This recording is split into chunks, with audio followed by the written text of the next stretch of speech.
जय Shri Ganesh everyone, welcome back to my channel Shweta Rajput versatile. भक्तों, आज के इस वीडियो में मैं आपको मार्गशीर्ष अर्थात अगहन के गणेश संकष्टी चतुर्थी की व्रत कथा सुनाने जा रही हूँ, तो कृपया करके ये कथा ध्यानपूर्वक सुनिएगा। एक बार पार्वती जी ने गणेश जी से पूछा कि अगहन कृष्ण चतुर्थी संकटा कहलाती है, उस दिन किस गणेश की पूजा किस रीति से करनी चाहिए। गणेश जी ने उत्तर दिया कि हे हिमालय नंदिनी, अगहन में पूर्वोक्त रीति से गजानन नामक गणेश जी की पूजा करनी चाहिए। पूजन के बाद अर्घ्य देना चाहिए। दिन भर व्रत रहकर पूजन के बाद ब्राह्मण को भोजन कराकर जौ, तिल, चावल, चीनी और घृत का शाकला बनाकर हवन कराएं तो वो अपने शत्रु को वशीभूत कर सकता है। इस संबंध में हम एक प्राचीन इतिहास सुनाते हैं। प्राचीन काल में त्रेता युग में दशरथ नामक एक प्रतापी राजा थे। वे राजा आखेट प्रिय थे। एक बार अनजाने में ही उन्होंने एक श्रवण कुमार नामक ब्राह्मण का आखेट में वध कर दिया। उस ब्राह्मण के अंधे माँ बाप ने राजा को शाप दिया कि जिस प्रकार हम लोग पुत्र शोक में मर रहे हैं, उसी भांति तुम्हारा भी पुत्र शोक में मरण होगा। इससे राजा को बहुत चिंता हुई। उन्होंने पुत्रेष्टि यज्ञ कराया। फलस्वरूप जगदीश्वर ने राम रूप में अवतार लिया। भगवती लक्ष्मी जानकी के रूप में अवतरित हुईं। पिता की आज्ञा पाकर भगवान राम, सीता और लक्ष्मण सहित वन को गए, जहां उन्होंने खरदूषण आदि अनेक राक्षसों व राक्षसियों का वध किया। इससे क्रोधित होकर रावण ने सीता जी का हरण कर लिया। सीता जी की खोज में भगवान राम ने पंचवटी का त्याग कर दिया और ऋष्यमुख पर्वत पर पहुंचकर सुग्रीव के साथ मैत्री की। तत्पश्चात सीता जी की खोज में हनुमान आदि वानर तत्पर हुए।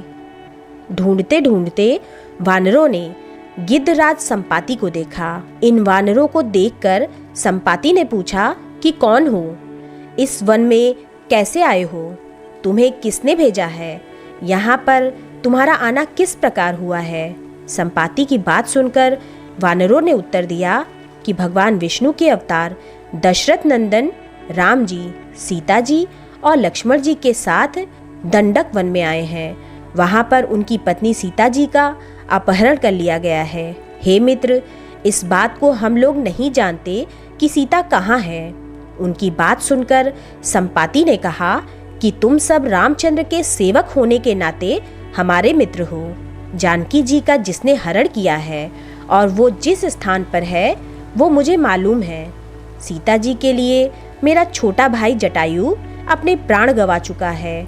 यहाँ से थोड़ी ही दूर पर समुद्र है और समुद्र के उस पार राक्षस नगरी है।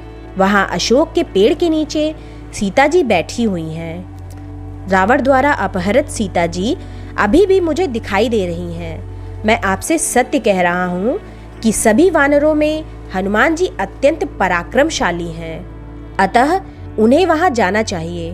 केवल हनुमान जी ही अपने पराक्रम से समुद्र लांघ सकते हैं, अन्य कोई भी इस कार्य में समर्थ नहीं है। संपाति की बात सुनकर हनुमान जी ने पूछा कि हे संपाति, इस विशाल समुद्र को मैं किस प्रकार पार कर सकता हूँ। जब हमारे सब वानर उस पार जाने में असमर्थ हैं, तो मैं ही अकेला कैसे पार कर सकता हूँ। हनुमान जी की बात सुनकर संपाति ने उत्तर दिया कि हे मित्र, आप संकट नाशक गणेश चतुर्थी का व्रत कीजिए।